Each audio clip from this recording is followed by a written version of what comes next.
Yes. Okay. Thank you. And I noticed that in your previous discussion or statement that you mentioned about you think that the CPTPP is a good idea, and maybe U.S. should be back on that.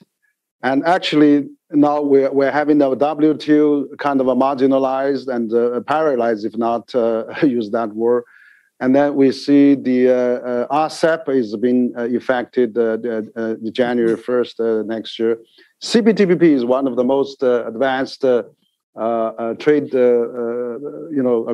free trade agreement among initially designed by the U.S. largely, and now U.S. is back out of that. But China actually showed a great interest. China actually, Premier Li and President Xi all expressed strong interest to join the CPTPP, and actually UK is applying that. South Korea may apply that. So do you think probably if also maybe US is coming back someday? So we have a new platform to talk about the 21st century trade issues, and because the WTO cannot solve things because it's get so clumsy, and 164 members, whereas TPP have 12, 13, 14 members. We can really work on something on that and solve those difficult issues, and then we may lead the world for a guaranteed trade prosperity, investment prosperity. So what do you think about this? CPTPP that what it can bring and what can be working together? Well, I thought it was a major mistake on the part of President Trump to pull out of the TPP. And I'm glad that Japan moved forward to work on the CPTPP. That acronym I struggle with it, but I thought that was a very good thing that they did that. I wish that the Biden administration would see the opportunity to join CPTPP, but I don't know that they're going to. And that's a mistake in my view. I mean, in my view, we should be leaning forward. Every country has to find ways to get higher productivity in their economies in order to pay for the different things we have to do. You have an aging society. We have an aging society. We've got a widened gap in economic opportunity in America. The best way, one of the few really good ways to deal with that is to expand and open up wider on trade opportunities. I don't know that the Biden administration is going to see it that way, unfortunately. But I do think, and I also think that there is a larger restructuring underway now. We're starting to see it started before the COVID pandemic, but we're starting to see instead of globalization, we're starting to see regionalization of trade patterns. And of course, that was a very large push of the Trump administration to bring manufacturing back to the United States. I do think that there is a big sorting out that's going on now. My personal concern is that I'm worried because of the tension between China and the United States and the policies that we're taking. We could be, unfortunately, dividing the global economy into two spheres. And I don't know that that's going to be good for anybody. I mean, it isn't going to be a catastrophe, but I don't think it's the best interests of everyone. And the trend we're on right now is very much towards bifurcating the international economic order. And I think the trade issue fits into that, Henry. So I think there needs to be a larger conversation about where is the global economy going? What trends are underway? Can we manage the trends that are emerging? There's some big issues here. And of course, with the Center for China and Globalization, this is a pretty big deal for you. So it's a conversation we should probably have together at some point.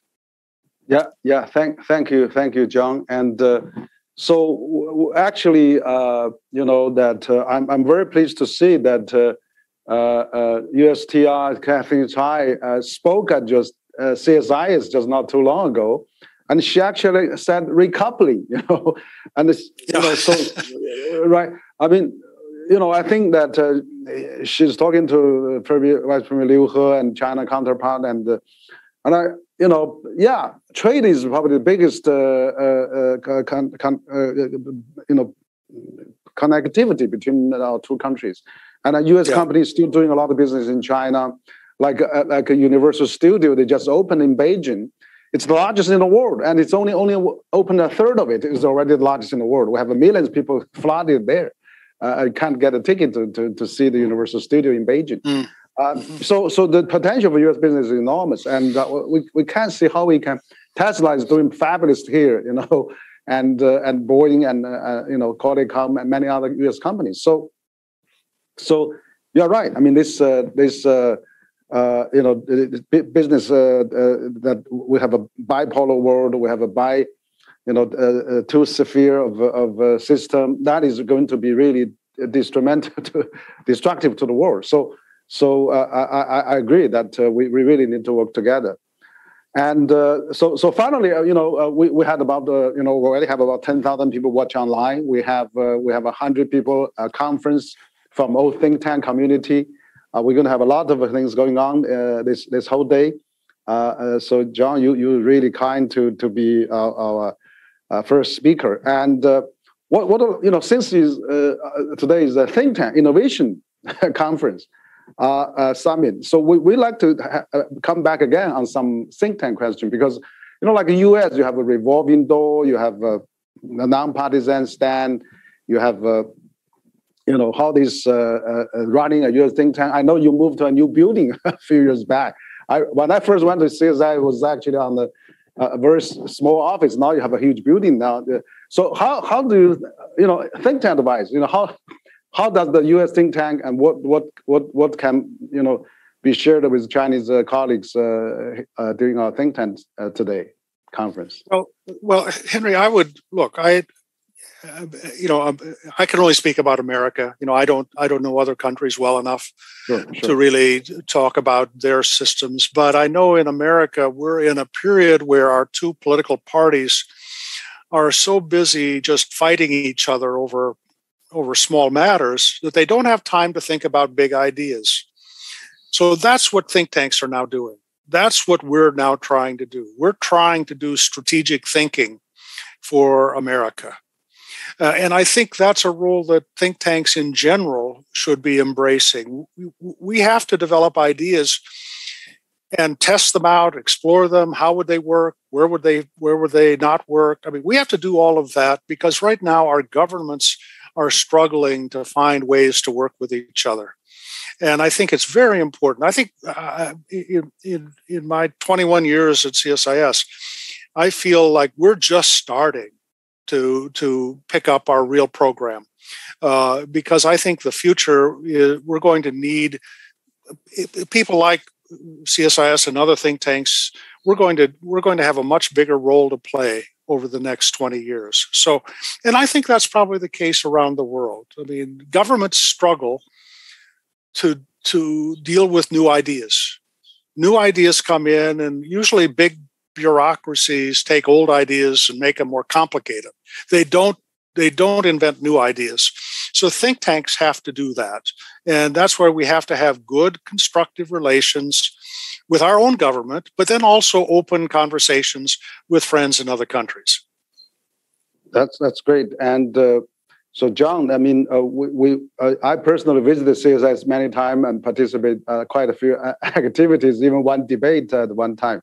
And also, I know that we had an event this year with a Singapore think tank, CSIS, CCG together.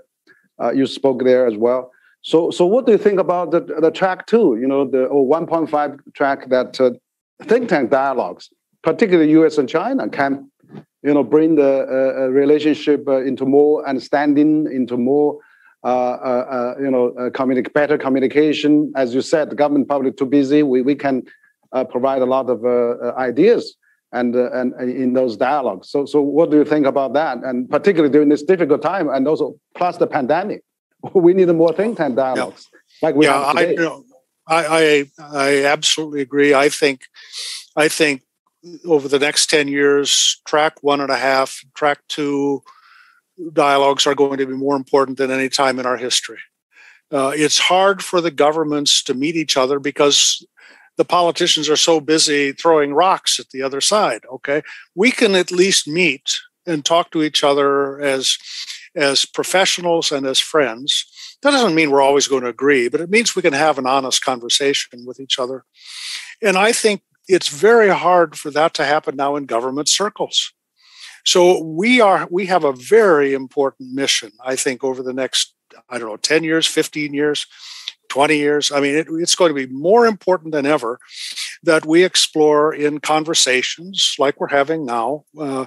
Okay, where do we disagree? And why do we disagree? And what can we do about it? There have to be some parts where we have common interests, even though we don't talk about it to each other. What are those? What are those things? And then we're going to be in a better position when we have real hard issues that we have to share with each other, because we're going to have that. We're big countries. I mean, that's unavoidable. But we do have to have a framework where we can talk to each other. And I think that's what track 1.5 is going to be, especially over the next 10, 15 years. Yes, great. Thank you. Thank you, John Hamre.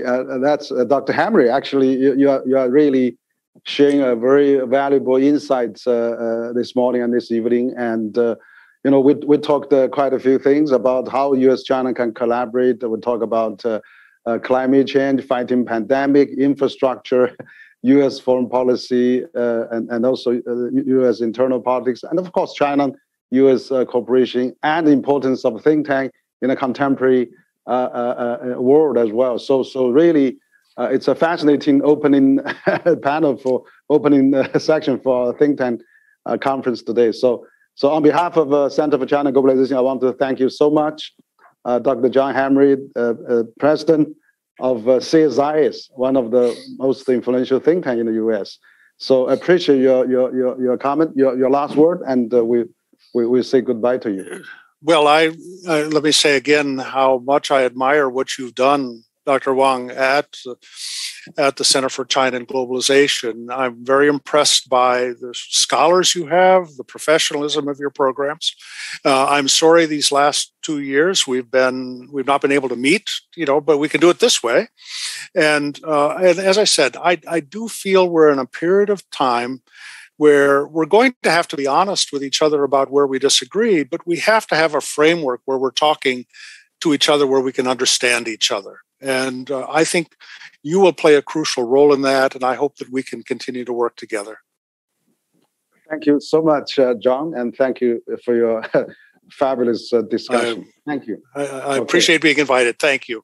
Okay, thank you. Great. Okay, goodbye. Thank you. Goodbye now.